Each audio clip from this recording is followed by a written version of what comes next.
Good afternoon, everyone, and welcome to the latest ISPA Insights webinar. I'm Andrew Kernahan, Head of Public Affairs at ISPA. I'm very pleased to welcome you to today's webinar. Today's topic is a timely one, and that's very much demonstrated by the strong registrations we've seen for today. I won't give the exact number of registrations we've had, but it's very much close to a record with more than 200 sign-ups for today, which I think is testament to the issue at hand, which is beyond the build, encouraging take-up, enhancing revenue, and boosting ARPU. And we're pleased to be partnering with Calix on this, an ISPA partner since 2022. For those of you who don't know, Calix provide cloud software platforms to enable service providers of all types and sizes to innovate, transform, and simplify their business and excite their subscribers and grow their value. Some key topics for today as we'll go through. Before I introduce the speakers and do a bit more scene setting, I'm just going to give a bit of housekeeping, just a bit of scene setting before we jump into our excellent speakers today. A lot of this probably won't be new to people, but I thought it's worth a little bit of a recap. So the gigabit broadband fiber revolution has continued to accelerate. The latest figures show gigabit available to 3 out of 4 households, full fiber to around about half the country. So the job isn't finished, there remains some way to go. But the priority is evolving from building, increasingly looking at take-up and customer numbers. Uptake of gigabit services is lagging somewhat.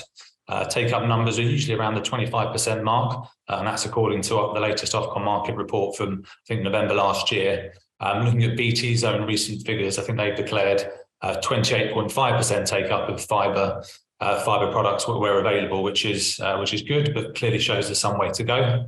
And I think there are good reasons for this and why this discussion today is so pertinent. FTTC solutions do the job for most. Up until relatively recently, I was on an FTTC solution for home working and everything else I'd use my internet connection for, and that generally did the job. Household budgets are squeezed. No one's telling on that, particularly if you've got your energy bill in recent months. And there remains a lack of general awareness, I think, of fibre and gigabit services. And even in markets that moved to fibre earlier, I think there was a recent report from TalkTalk that focused on a couple of markets that had jumped from ADSL to FTTP, missing out FTTC, unlike the UK. Take-up is still not at 100%. So there's clearly an issue here that requires attention, and our speakers today will explore. There's also some big players in the market, that should help with this. One-touch switch incoming, supposedly from April this year, but probably slightly beyond that. There's obviously retirement of copper products in the offing, the switch of the PSTN, and at some point there will be a date in the future for a move to fibre only, but we're not quite there yet. And that's added to societal shifts like home working, increased data consumption, all meaning that we rely on our broadband for so much more than we used to, that leads to an opportunity for providers. But there's also some headwinds. Inflation, investment landscape is not as strong as it is. I mentioned cost of living, some consolidation, as we saw overnight from one particular funder. They've looking to consolidate their ISPs into one, which is an interesting move, and I'm sure there'll be more of that this year. But as the market moves to this inflection point and passes 50% coverage, with urban areas enjoying multiple networks, that kind of prime mover advantage perhaps is gone for a lot of fibre builders and altnets.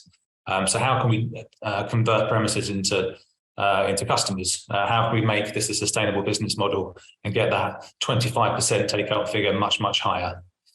So today's webinar will look to focus on some of those questions, provided with some insight and have a good discussion from some of the various different providers, analysts, and I think most interestingly for me today actually is to hear from a US provider, GoNet Speed, who will be doing a bit of a case study alongside Calix a bit later on in the agenda. But I've probably spoken for long enough, given as much context as I think is necessary at this point. I'm sure most of the people on this call are well aware of that. So to kick things off, I'm pleased to welcome Stephen Wilson, who is a senior analyst at Omdia, to provide a more detailed scene setting on a few specific points, picking up some of the bits I mentioned there. Stephen's a senior principal analyst at Omdia, focused on the fixed broadband access space from both supply and demand perspectives. So Stephen, I think you've got some slides to kick things off. Are you able to see the screen? Great. Okay, well, thank you for the introduction there. So my name is Stephen Wilson. So I work for Omdia. We're an independent analyst house. So yes, my focus is really all things broadband. And today I'm going to do a little bit of scene setting for this webinar on Beyond the Build. So we're going to look where we are in the UK today in terms of fibre rollout, also some of the trends in terms of what devices in consumers' homes, and some potential options for altnets in the market in terms of their retail portfolios. So in this slide, we talk about how FTTP alone will no longer be a significant differentiator as fibre overbuild increases in the UK. So the chart on the left side here is total country coverage of FTTP, and also incumbent FTTP coverage and non-incumbent FTTP coverage. And on the right-hand bar, we've also got cable coverage as well, which is sort of pushing up to 50% of UK premises. So you can see we're sort of partway through the rollout of fibre to the home in the UK. And we also note that there is already some overlap between the incumbent FTTP and non-incumbent FTTP, but I think in quite a lot of cases, altnets have been able to sort of capitalize on the fact that maybe they've been the only provider of fiber access in a particular geographical area. But I think over time, that is an advantage that will begin to fade away somewhat. So if we look at the chart on the right side, this is future FTTP coverage plans by a selected UK operator. So again, the purple bar, we've got the total FTTP coverage across the country by 2026. So pushing up, we would estimate towards the 90% mark. Now, a lot of that will obviously be OpenReach with over 80%, which stated plans for 2026. But you can look at the sort of pink bars on towards the right side. So you've got City Fibre there, pushing up towards 30%. You've got the joint venture, Infravia, Liberty Global, Telefonica, and you've also got Virgin Media, which intends to upgrade all of its cable network. So I think I think it's quite clear from that perspective that the altnets are very likely to be in a position where there is at least one alternative fibre network in that geographical area.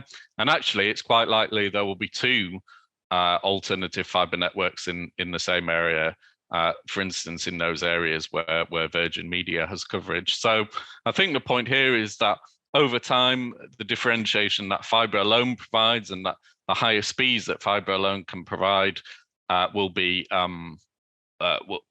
gradually start to decline, will wither away. And also that price, there is a risk here with the level of fibre infrastructure competition, that sort of price competition becomes more important.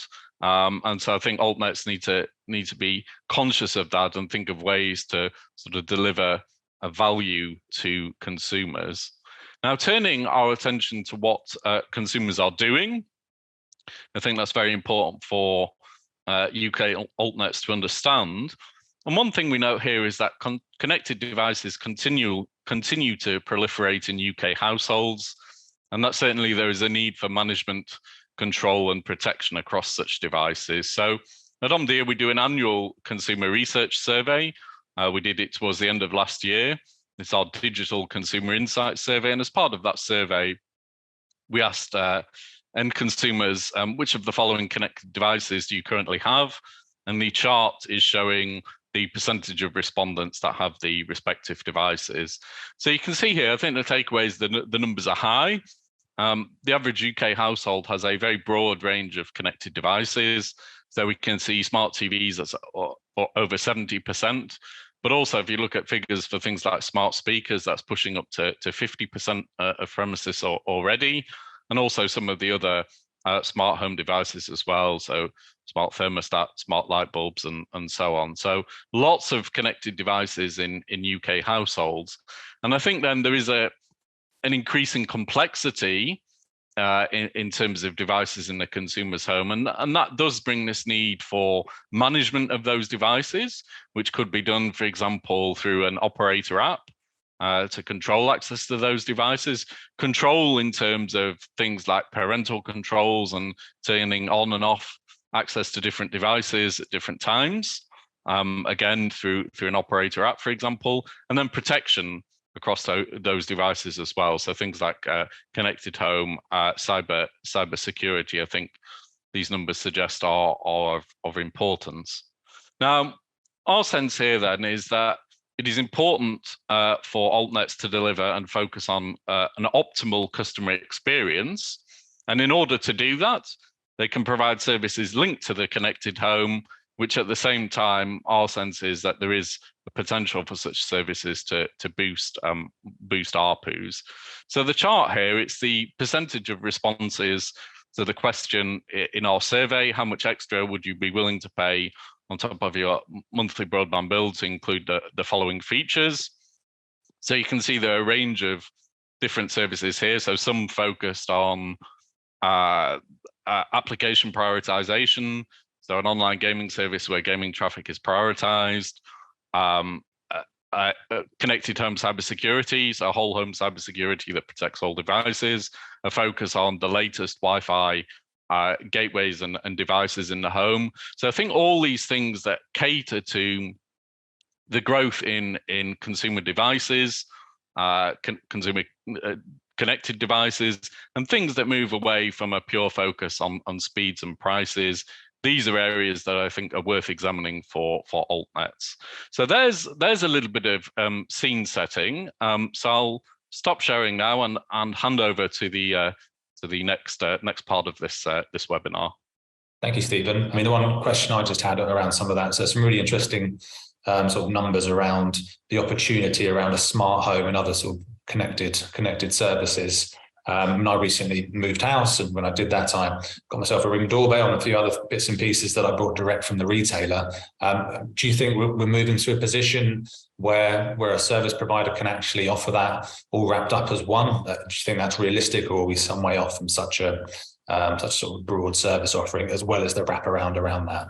Yeah, there might be potential there, and we certainly see some operators, the likes of, let's say, Comcast in the US, they've had quite a big focus on sort of being a hub for the connected home, which could, for instance, include incorporating smart home protocols into the router. But there's lots of other things as well. I mean, it's the control and management of those devices through an operator app, I think, is a big part of this as well. Yeah, you're right. And I think the new infrastructure that we're putting in place, the possibilities are kind of endless, and we don't really know how it's really going to be used just yet. But interestingly, the regulator in the UK, Ofcom, is looking again at net neutrality rules to see how more innovation could be allowed if the rules are restricting any practices at the moment. I don't think that's going to go down a route of fair share and asking streaming platforms to pay for broadband upgrades. But I think some of the rules around how providers can look to prioritize traffic or do clever things I think we're starting to look further into that, which I think is going to be a really interesting play in the years to come. So thank you for that sort of run through, Stephen. That's some excellent context to the topic of today. We've only got an hour, so we're going to have to be quite sort of fast paced with some of this. I'm afraid we have to move on to the next part of the agenda, which is introducing Gabe Peterson, who is field strategy and enablement at Calix.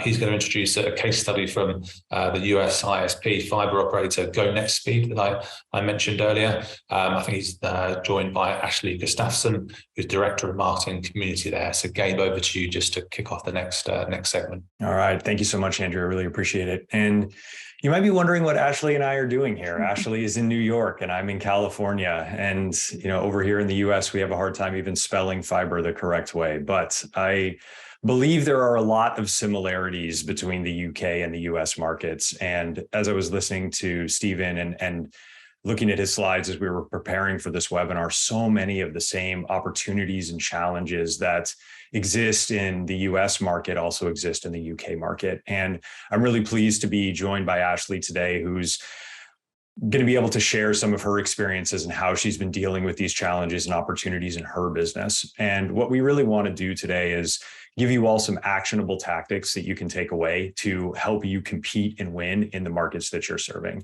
So with that, I'd like to just jump in. And Ashley, if I could ask you, if you could tell us just a bit about some of those specific challenges you were dealing with from a competitive perspective. I know you have another fiber provider that you're competing against. I know you've got a very large, deep-pocketed national competitor that you're dealing with as well. So could you give us just a little bit of additional context there? Absolutely. So when we started out, we were a small fiber company just trying to build out a very rural region. And what happened was there wasn't a ton of competition when we started. It was just large providers with deep pockets. So we had to become nimble and also get creative with the ways that we would market to really get the consumer to change something that they'd been using for years upon years, and then also trust us with their service. It wasn't easy, but it did make us better at marketing and also looking at the consumer and how they actually do the purchasing process themselves. You shared with me a particular tactic that Spectrum, your deep-pocketed, large national competitor, did against you, actually taking out a billboard, calling your company's name out specifically. Could you tell us a little bit about that experience and what happened there? Oh, yeah. So this was probably one of my most favorite stories to share because having a competitor like Spectrum, they have way more money than we did. We were very small, and one of our techs actually drove past the billboard, snapped a photo, and said, "Oh my gosh, you're never going to believe this." To quote the billboard, it says, "You deserve better than OTTC, our previous company." We were the little guy. Why the heck would they come after us? But what it meant was we were doing something right because they felt threatened. When this happened, it was probably the best free advertising I think I could have ever gotten. They had that billboard space for over 3 months, and it just sat there. And the community rallied. They called us. They said, "Have you guys seen this? Why would they go after you? You guys are local. You guys are the heroes. So we're going to now switch." It actually was the selling point for quite a few residents. So it was really awesome, but it showed what we were doing made sense. And what we were doing, we were activating and also becoming a threat to something that was way larger than us. But it proved our marketing tactics worked. Yeah. Well, yeah, you were connecting with the community. And I know we'll talk about that a bit more in just a few minutes here around how you're able to really connect in the community. And that actually leads us really nicely into this next topic, which is, there are a lot more restrictions in the UK market from a marketing perspective than what we have in the US. So directly marketing to prospects is a lot more difficult in the UK market. But I know you guys have done a great job from an organic perspective, both online and offline. Could you tell us a bit about kind of the tactics that you've used there, whether it be Facebook Live, the things that you've done in the community? I think that would be really relevant for a lot of the folks on the phone here today. Definitely. So the best part about our organization is the sky's the limit. Any way we can get more creative and stand out from the pack, they fully support. We started looking inward. I am a consumer of internet at my own home. So what would I want? What is going to set me apart? So we started looking at it from that perspective. What are people using all the time? Facebook. How are you triggered by a Facebook Live where it's on your cell phone, it's on your desktop, wherever you're viewing things? So we said, all right, let's just try it. So we set up a Facebook Live and we called it Community Connect. And we just logged on. We did 15 minutes where we would give tips and tricks on how to utilize your internet better. All of the things about Go Net Speed, we'd have speakers. We just ran it once a month and we had a lot of really good traction because Facebook also would save the video. We could repurpose that several times over and over again, but it gave us that realistic look that we are human. You're not just another number for us. You can connect to us, and we want to have that connection with you to better understand how we can serve you. From an events perspective, community is what we are all about, and we pride ourselves. When we come to communities, we join the community. My favorite event that we've done is called Get the Scoop on Fiber Internet, where we actually brought an ice cream truck to our POP location, and we handed out free ice cream to anyone and everyone who would show up and just ask about fiber internet. They didn't have to make a purchase. We just wanted to sell them and let them know about what we were doing in the area. And we did that with direct mail, email campaigns for anybody who had gone to our website, submitted interest about our service. And we also use the Facebook. Facebook and digital advertising was huge. So we'd run a very short campaign with very little money just to try to promote it, get people to come. Our biggest event that we did was in one of our smaller markets, and we had over 150 people show up for free ice cream. And for us, it wasn't that costly for us to do all of the tactics that we did, but it was so successful. And recently, with the amount of competition that we've been seeing in all of our markets across the board, we started doing town halls. We have ambassadors, people who truly are very passionate about what we're doing, that will help us create an environment where we can come in and we just talk about our services and answer questions. We bring executives, they get that one-to-one conversation with anybody on our team, which is a very big differentiator than our competitors. Yeah, nobody from the charter executive spectrum executive team is going to come talk to people in the community. That is for sure. I love that differentiation. And just to circle back to the tactic of, gathering interest from people, that is one way that I think is applicable. If you get them to opt in, then you have at least gotten that ability to market to them in the future. And what you've done by getting out in the community, doing those things is giving you permission to then go out and have those further conversations with people and drive people through the funnel. So I love that.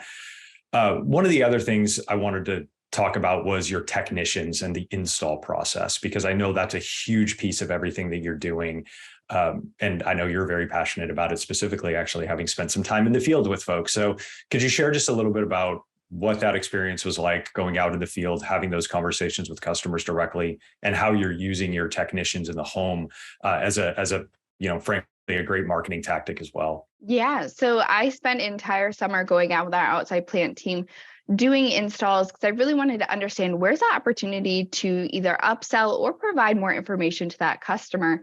And it typically was that time between the router booting up and the install tech standing there just waiting to qualify that everything worked properly.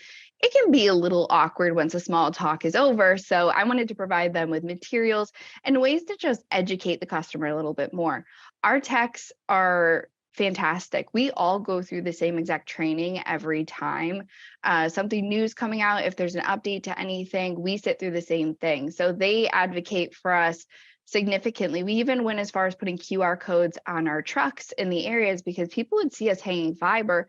People would come out and say, what are you doing here? What are you guys building? What's going on? How can I get your service?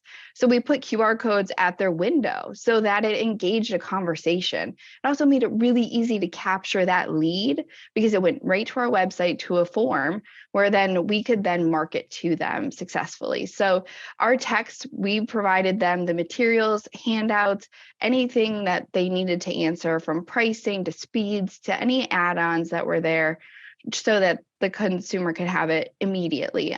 They're our best secret weapon that we have. And I think sometimes they get left to the wayside in some organizations, but they are the best use. They are the experts in everything. And they're always talking to customers. So they have so much knowledge about what's happening and what we could do better. And we outfitted them with a pretty decent stack of materials, but I think we got creative between QR codes and utilizing them to really secure that lead. I think the QR code one is a fantastic idea. Just making it easy to drive people into the funnel, and you're right. I mean, people see the trucks out. And I think the other big thing with the techs is they're seen as the trusted advisor. Mm-hmm. They're not seen as a salesperson. And so they are in a very unique position to be able to have those conversations with the consumer. Last question, just around managed Wi-Fi and how you see that coming into your business and why it's so critical for you, and potentially even how you see that expanding into some of the other services that Stephen was talking about just a couple of minutes ago. Whole home Wi-Fi is probably one of the best things that we ever did. I would say that we were probably one of the first ones to do it in our area, to include it with our base packages or include it in all packages, because it was a one-stop solution for the customer. How easy can we make it for them to sign up and be ready to go?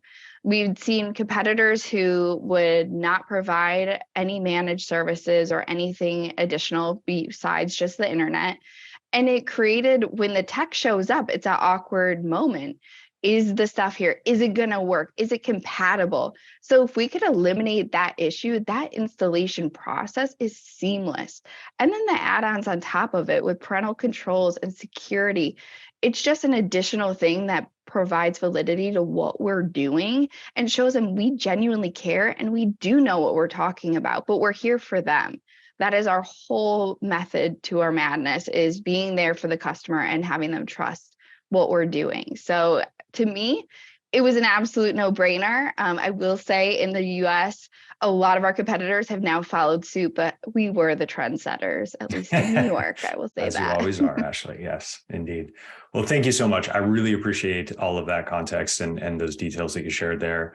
And with that, I'll hand it back to Andrew for the rest of the conversation. Well, thanks, Gabe. Thanks, Ashley. And particularly thank you for getting up so early in the morning to be part of this discussion as well, because it's the afternoon here in the UK, but not where you are, I know. And also, it's really interesting to get a perspective from outside the UK. I think it can be quite insular, broadband as an industry. It's very much about putting stuff in the ground physically in an area, when actually there is a much bigger global market at play with its own dynamics. But a lot of the things you mentioned there around community, the human touch, or personal local-based approaches are things that we hear in the UK an awful lot as well. So lots of similarities there too.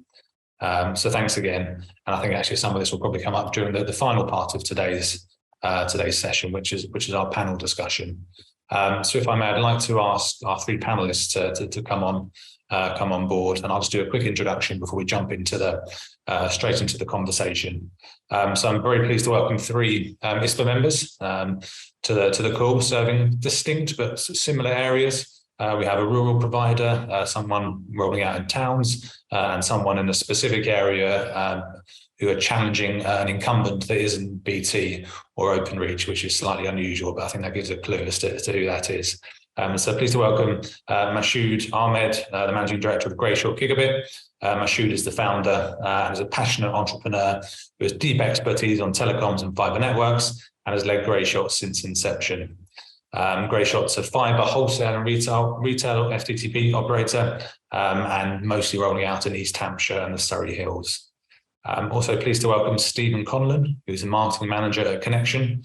Connection are award-winning ISP and tech companies specializing in IoT, business connectivity, and more recently full fiber. They're based in Hull with around 20,000 customers across wireless and wholesale partner networks.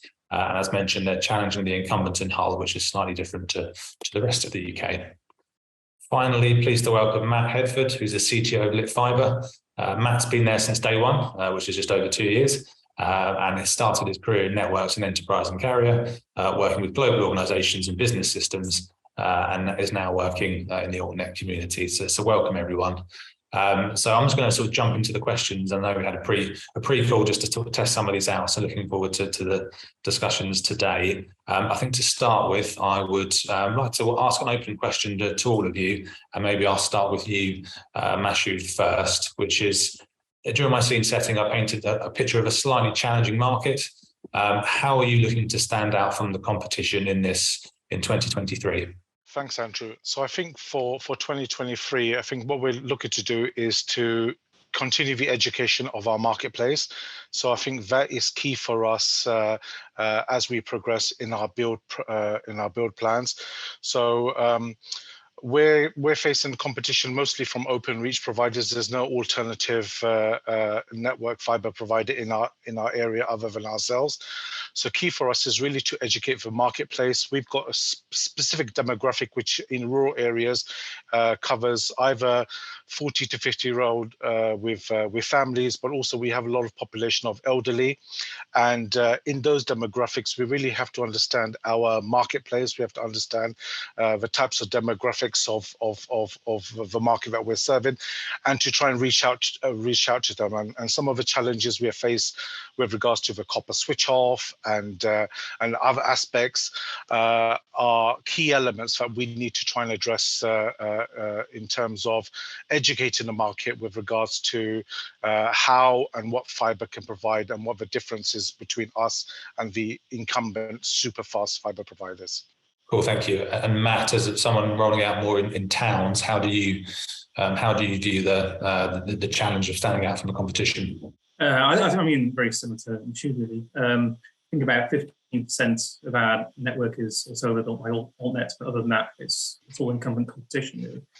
I think the main thing is, is meeting those customer requirements that Stephen talked about. The use cases for home broadband and home internet is very different. Most people we talk to are buying Wi-Fi, not buying broadband.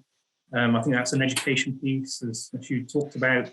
But it's also really picking up on a lot of the initiatives that Ashley's talked about as well, which is how do we come to market slightly differently, and how do we talk about really addressing the in-home Wi-Fi and the problems that people are facing, rather than the issue that we had 5 years ago, which was how do we get enough bandwidth to the house. It's a real change, I think, around in terms of the challenges that we're facing, and in terms of what our customers are looking at us for.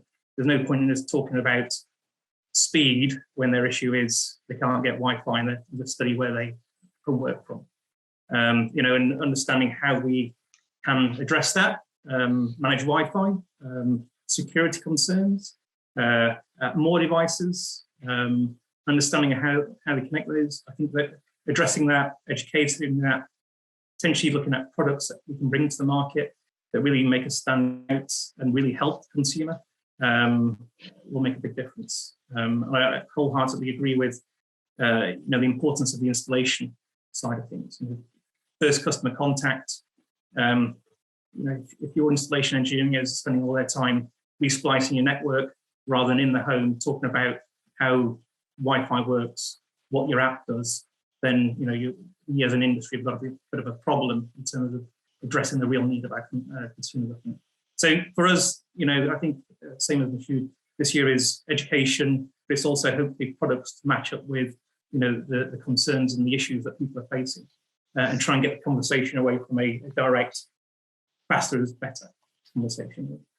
Thank you. And Stephen, from your perspective, what are you doing to stand out in Hull? Yeah, I mean, to be honest, for us, it's a bit of a different market because there's only ever really been one choice of provider in Hull. So for us, the main priority is education. These people haven't switched provider before. So that is sort of the first task, sort of educating the market. Where we do stand out, I think, naturally is just our customer service. We're sort of going above and beyond for these customers, and that's been recognised across all channels on social media. And just the value, naturally in Hull, the prices are actually higher than London. So we're coming in at a much better value for these customers and able to offer a lot more. Cool, thank you. And am I right in thinking that the incumbent there has rolled out a full fibre network to at least part, if not all, of Hull quicker? Yeah, because of the it's about 95% of properties. And how's it been competing fibre against fibre? I think the way that we're sort of succeeding is that people have felt that they haven't had this choice before. They've not been able to get your sort of providers on OpenReach. So we're kind of like a light at the end of the tunnel. We're still quite early in the build, but customers are jumping on, and in some areas we're seeing sort of 10% take up in a couple of months. So it's going strong. No, that's interesting. And I think sort of picking up on this, obviously education and awareness are sort of the key answers from each of you. I mean, the industry, you could argue, hasn't been the most transparent or helpful in how it's marketed broadband or increasingly Wi-Fi to people in recent times. What do you think industry could do better to make it easier for consumers? I think I know you mentioned, Matt, there about maybe not just talking about speed. What does that look like to you? Is it really just about talking about what it enables?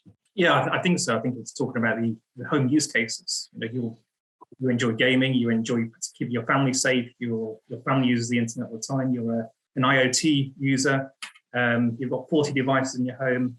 This is about 40 devices connecting to the internet, not about one device running at a gig. We always joke internally, the only application that anyone has that needs a gig is speed test. Yeah, generally, the use case is lots of devices, all connected all the time, protecting that, safeguarding it, and really trying to move the conversation into something different. And I think that's picking up on your point about the industry.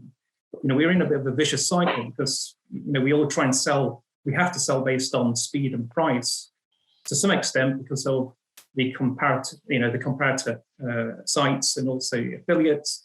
And if you're talking about service differentiation, then you lose out on those sites. So I think as an industry, it's actually really quite a difficult discussion. And I know you'll all be looking at our website right now and go, well, what products have you released yet? And it's a real big step to take. And we've been working on our product set for 9 months now, working how we get it into the market without looking like we are completely different to someone else. If people are used to buying the 1 gig product, it's the fastest, it's the best. Well, what do you do? Oh, well, we do whole home Wi-Fi.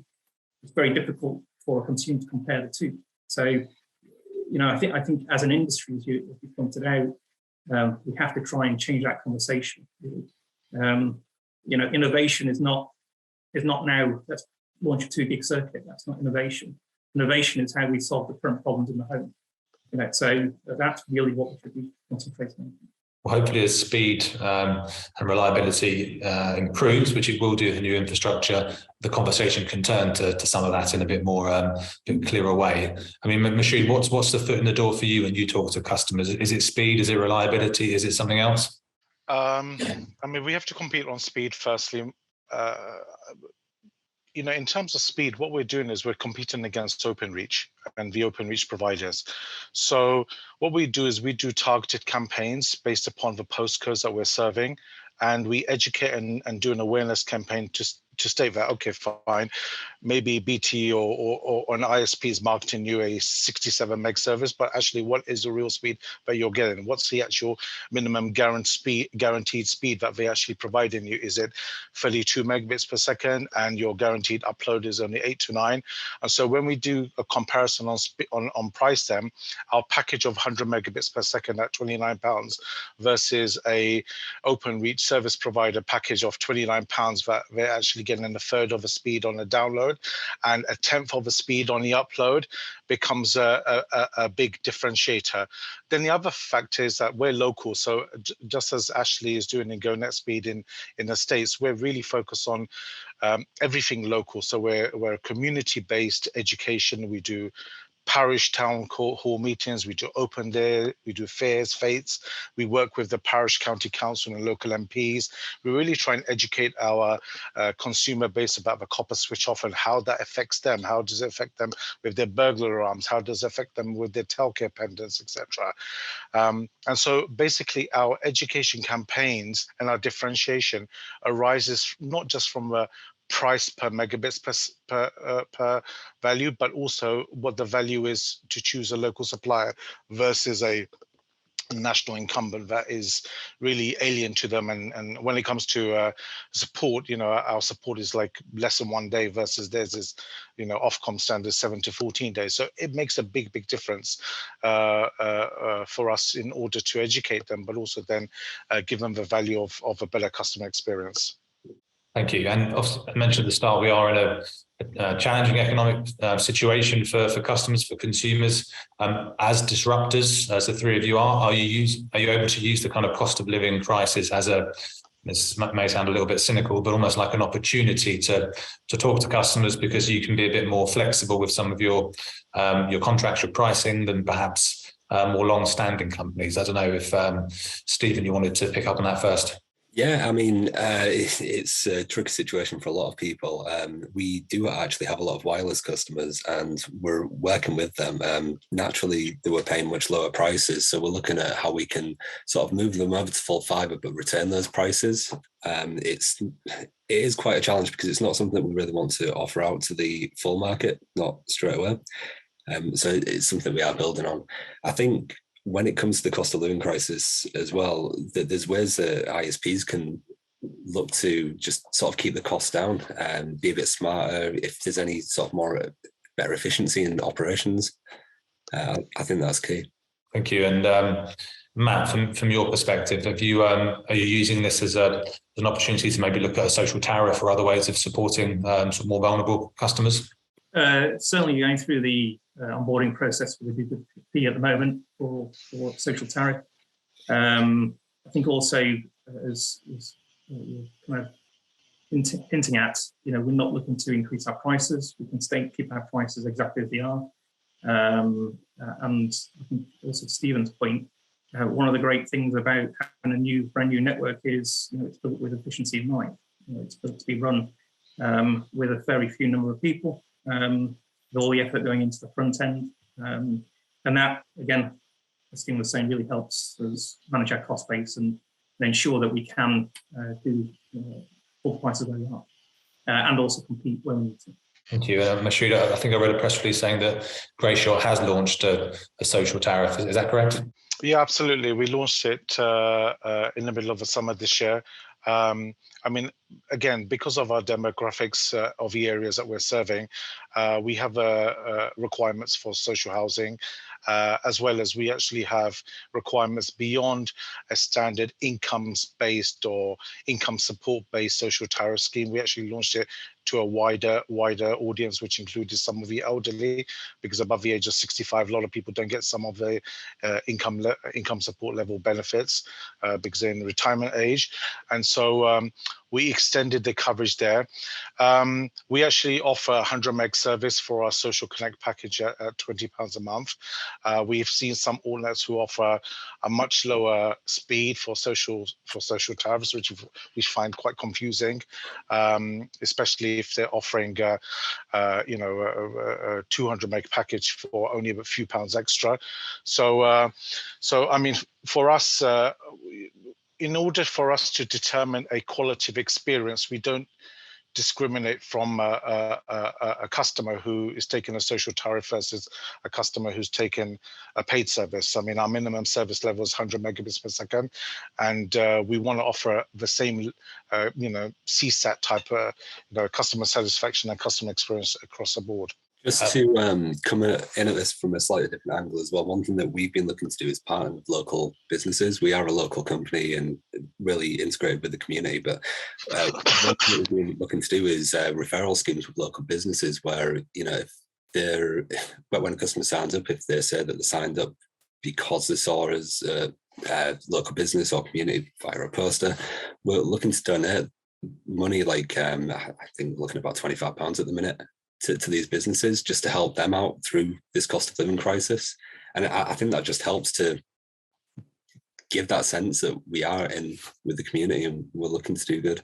Yeah, I think it's been quite heartening these last few years to see how providers have reacted. I think it's since COVID, since lockdown, I think people have realised the importance of inclusion in various ways, including social tariffs, but also supporting local businesses. So it's been particularly heartening. Just to sort of change tack slightly, during Ashley's question, she was talking about the value of managed Wi-Fi and how that's helped with subscriber support and the sort of customer experience. Keen to understand how each of you have sort of integrated that into your service offering and what that's meant for customers. Stephen, you're up on my screen actually, so maybe you could kick off just how Connection have taken that. Yeah, so it's actually still being rolled out at the minute. We've got this plan, and I think Matt said earlier, it's one of those things that you don't just want to jump in and sort of roll out straight away. So we are trialing it with customers at the minute, and I think for an ISP, we tend to given that responsibility that we own that Wi-Fi experience, even if we don't. So I think we just need to hold our hands up and dive in and start taking control of it. It's important to get right. I mean, Matt, have you made further progress, or is it something still in the track for lit fibre? I mean, to all intents and purposes, we do run a managed Wi-Fi service. So the last 9 months, again, been training up engineers to not just understand how to climb a pole and use a hoist, but understand what Wi-Fi is in the home, what stops Wi-Fi working, where the common problems are, SkyQ, all that kind of good stuff, where generally drives call volume if consumer doesn't get the advice up front, get the app, the software with the app into people's hands up front. And again, we have a management platform where we can see the quality of Wi-Fi performance within the home as well. So, when people call in to our help centre and we have an issue, we can generally diagnose there and then without having to wait a day for an engineer to turn up to solve fairly simple, trivial problems. So it's something that we are looking to productize, but again, there's always going to be that foundation.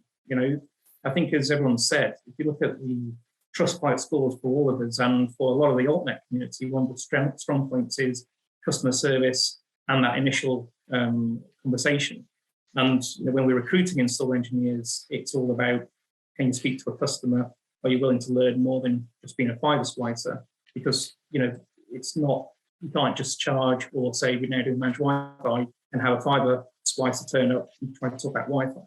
And that's the bit we're trying to get right before we launch it truly into the market. But from a customer experience point of view now, you will get all the advice, you'll get all the help you need. You will see our engineers in your home, if you're open to that, checking Wi-Fi performance in every room, check performance back to our testers as you'd expect, and going through placement of that router, mirrors, RSJs, fish tanks, all the stuff we all know that the consumer doesn't necessarily know. We try and educate there on the spot.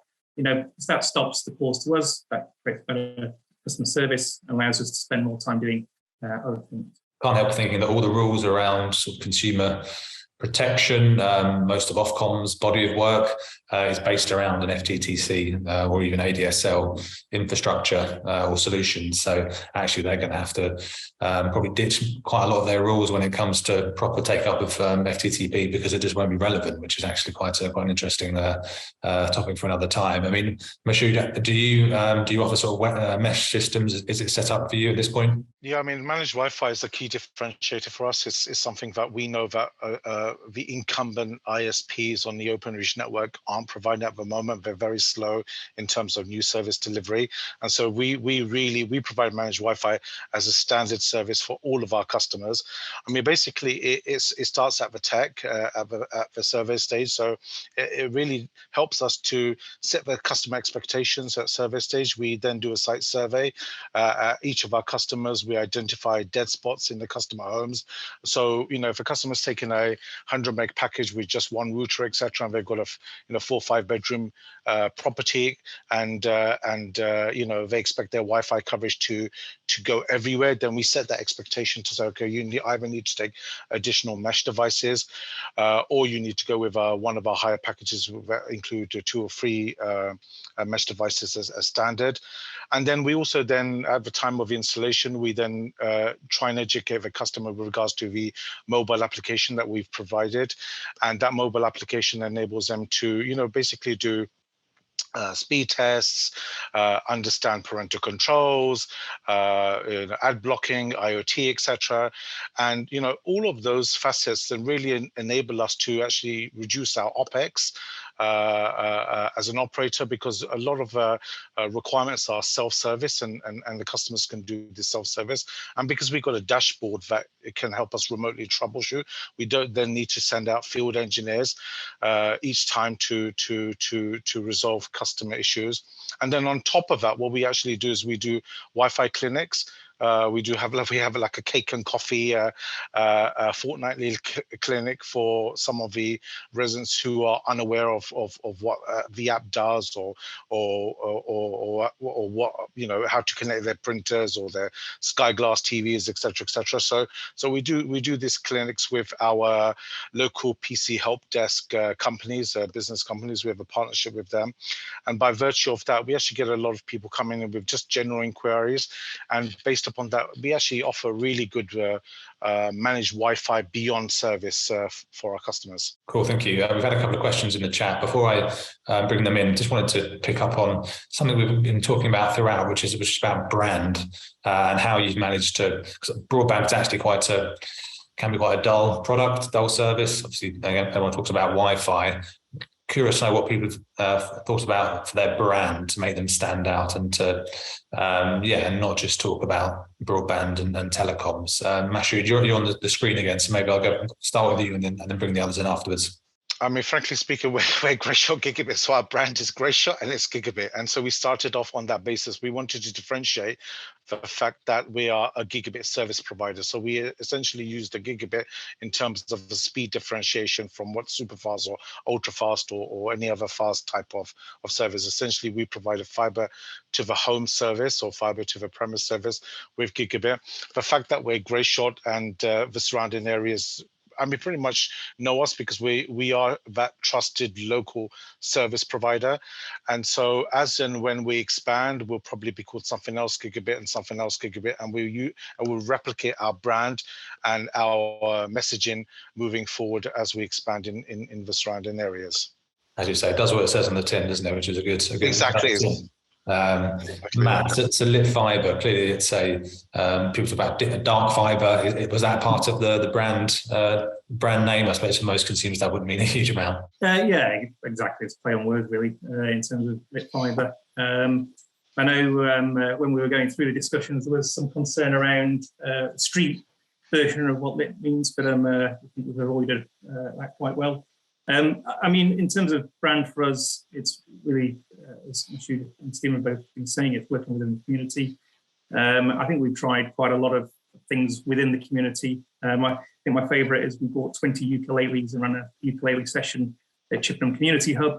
I'm not sure how much press coverage it got, but it was a good thing to do. And I think it's that constant approach of working within the community, as Mashoud was saying, so that people start understanding you are there, you actually really exist. I think in the very early days, if you are just a website, it's very difficult to understand how just a website can deliver fibre into your town. So you actually having a physical presence is very important.